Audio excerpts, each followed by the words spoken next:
Hi friends, in this video I am again going to continue Harry Potter and the Philosopher's Stone audiobook series. So this is part 32.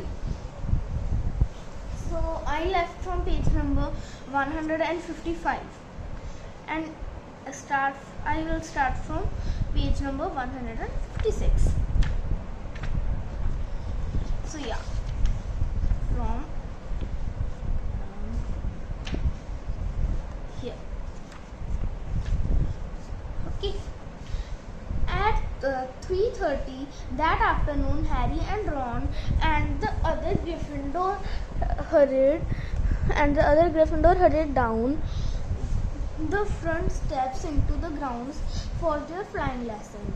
It was a clear, breezy day, and the grass ripped under their feet as they marched down the sloping lawns towards the smooth lawn on the opposite side of the grounds of the Forbidden Forest, whose trees were swaying darkly in the distance.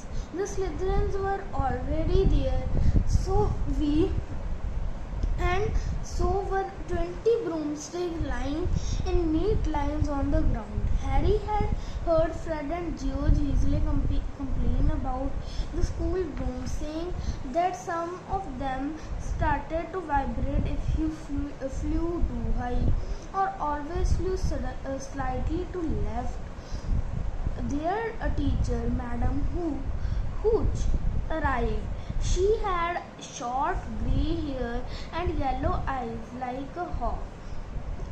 Well, what are you waiting for?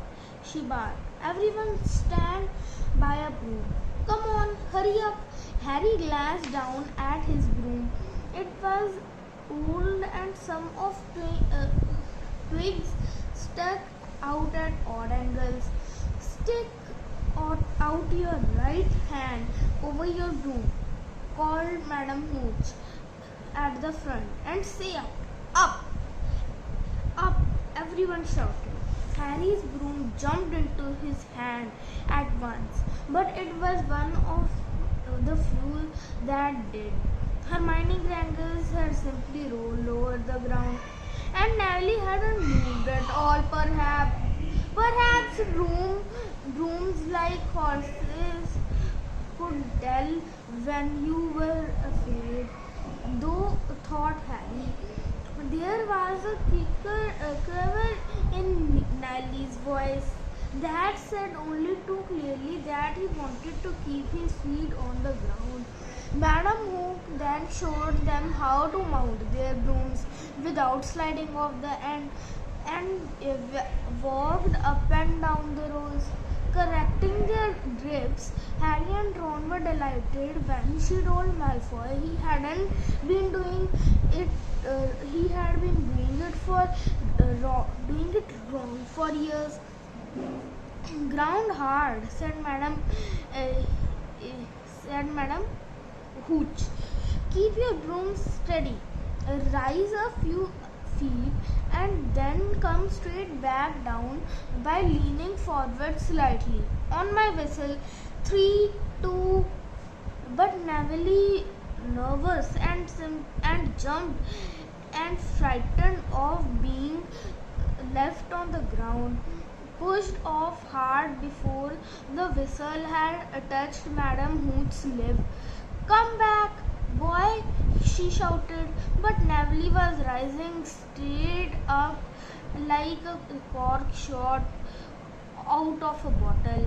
12 feet, 20 feet.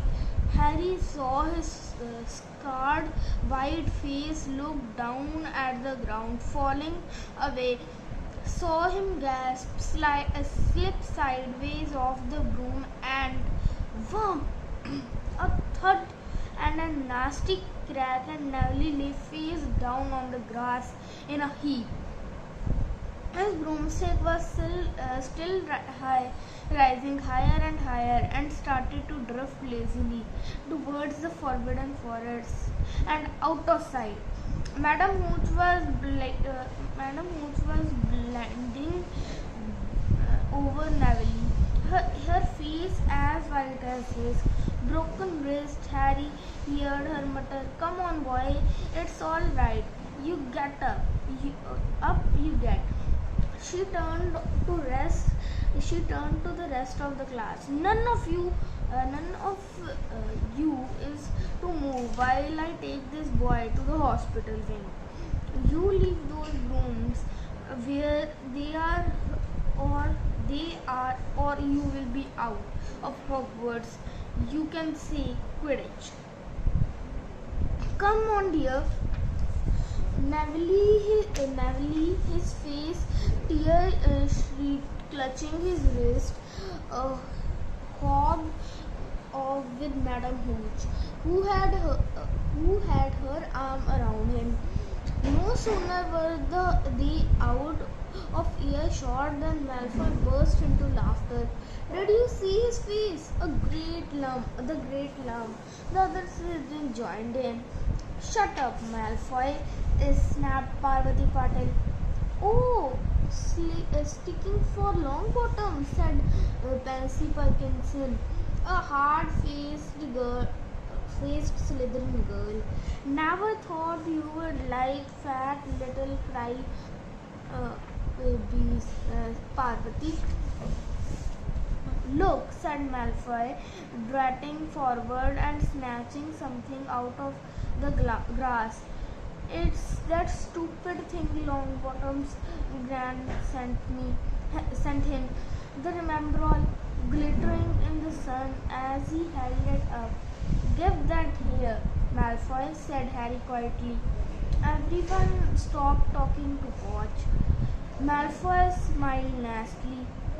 I think I will leave it somewhere for Longbottom to collect. How about up a tree? Give it here, Harry yelled. But Malfoy had to leave his broom and taken off. He hadn't been lying. He could fly well. However, however, level with the tompous branches of an oak tree, he called, "Come and get it, Potter." Harry grabbed his broom and "No!" shouted Hermione Granger. "Madam Hooch told us not to move at all. You will get us all into trouble." Harry ignored her. Blood was pounding in his ears. He mounted his broom and kicked hard against the ground, and up he soared. Air rushed through his hair, and his robe waved out behind him, and in a rush of fierce joy he realized he had found something he couldn't do without being taught. Something he could do without being taught. This was easy, this was wonderful. He pulled his broomstick up a little to take it even higher, and heard screams and gasps of girl back on the ground, and an admiring boom from Ron. He turned his broomstick sharply to face Malfoy in mid-air. Malfoy looked stunned. "Give it there," Harry called, "or I'll knock you off that broom." "Oh, yeah," said Malfoy, trying to sneer but looking worried. Harry knew somehow what to do. He leaned forward and grasped the broom tightly in both hands, and it shot towards Malfoy like a javelin. Malfoy only just got out of the way in time. Harry made a sharp about turn and held the broom steadily. A few people below were clapping. "No, Crabbe and Goyle, up here to save your neck, Malfoy," Harry called. The same thought seemed to have struck Malfoy. "Catch it if you can, then," he shouted, and threw the glass ball high into the air and streaked back towards the ground. Harry saw as though in slow motion the ball rise up in the air and then start to fall. He leant forward and pointed his broom handle down.